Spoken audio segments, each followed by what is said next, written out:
Hello, what's up mga kamaw, no? So magandang hapon sa ating lahat, no? So ngayong araw na to mga kamaw ay may pauliwanag po sa inyo kung bakit mga ilang week ako na hindi nakapag-upload. Parang 2 weeks na ata na hindi ako nakapag-upload. So pauliwanag ko sa inyo mga kamaw. So bagong lahat, so mag-subscribe, like, pakishare na din mga kamaw. So let's go mga kamaw. So unang-una mga kamaw ay nag-aral po ako ulit at yun po ay sana makapasa po mga kamaw.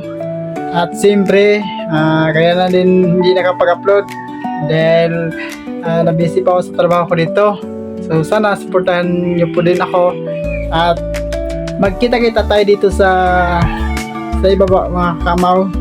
At siyempre magbakas kayo dyan at yan naman ay susundan ko din yung bahay nyo. So mga kamaw, ito po ang YouTube channel ko. Ay dati ay ibang pangalan, so ngayon ito na ang final, Amaw Vlog. So sana supportahan nyo po ako mga kamaw. I love you po. Sa mga solid kong mga subscriber dyan, at sana hindi kayo sawang sumuporta sa akin. So siyempre magpasalamat ako sa inyong lahat, no? So maraming salamat mga kamaw. God bless po.